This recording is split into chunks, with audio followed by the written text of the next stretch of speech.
Ever found yourself wondering how Sherlock Holmes could deduce that a man had recently returned from the Caribbean based on his suntan and the sand on his shoes? Well, my friends, that's the magic of deductive reasoning. It's a way of thinking, a mental sleight of hand, that allows you to draw conclusions from the seemingly mundane details around you. Imagine, if you will, that your mind is a master detective, always on the hunt for clues. Each fact, each premise, is a piece of the puzzle, waiting to be slotted in just the right place. And when all these pieces come together, voila, you've solved the mystery, you've reached an understanding that was hidden in plain sight. It's not magic, it's not a superpower, it's deductive reasoning. So, if you've ever dreamed of being Sherlock Holmes, stick around. No need for the deerstalker hat, though. So how can we become master detectives? Or at least improve our deductive reasoning skills? Well, the path starts with keen observation, my dear Watsons. The world is a stage, and every person, object and situation is part of the play.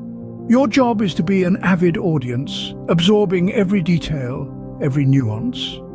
Notice the way the leaves rustle in the wind, the way someone's brow furrows when they're perplexed, the aroma of freshly baked bread wafting from the bakery.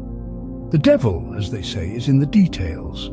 Next, we gather information. This is where we play detective, piecing together the clues we've observed. It's like a mental jigsaw puzzle, and each piece of information is a part of the bigger picture. Here, it's crucial to remember that every puzzle piece counts, no matter how insignificant it may seem. Even the tiniest detail could be the key to solving the grand mystery. Now, armed with our observations and information, we move on to the crux of the matter, using logic to draw conclusions. This is where deductive reasoning really comes into play. We're not just guessing here. Instead, we're taking our observations and information and applying logical reasoning to them. It's like a mental chess game where each move is calculated and deliberate. And just like chess, it requires practice and patience. However, there's one thing we must always keep in mind during this process: the importance of staying objective. It's all too easy to let our personal biases cloud our judgment. We see what we want to see, rather than what's actually there. But in the game of deduction, there's no room for personal feelings. We must look at the facts, and only the facts. Remember, the key to deduction is observation, information, and logic, and maybe a touch of intuition, but that's a topic for another day. And so, my fellow armchair detectives, let us embark on this journey of discovery together. After all, the world is full of mysteries waiting to be solved.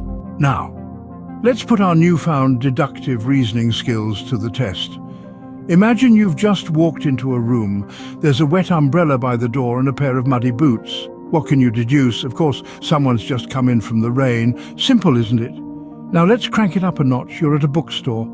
A gentleman in front of you is buying a cookbook, a dog leash, and a French language guide.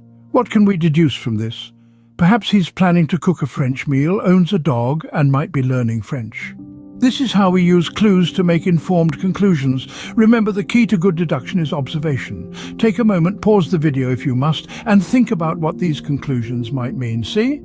You're already on your way to becoming the next Sherlock Holmes. Now, you may think this all sounds very serious, but there's actually a lighter side to deduction. Picture this. Sherlock Holmes walks into a bar. No, not for a pint, but because he's on a case. He spots a man with a sunburn, a pair of sunglasses, and a bag full of sand. Holmes deduces the man just returned from a beach holiday.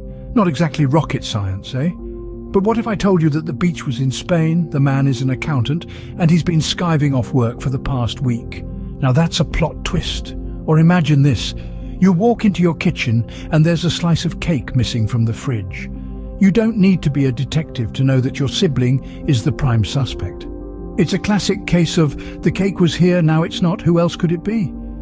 Deduction isn't just for solving crimes, it's also for solving life's little mysteries, like who ate the last cookie or why your keys are always in the last place you look. So there you have it, deductive reasoning in a nutshell. Who knew thinking could be so much fun?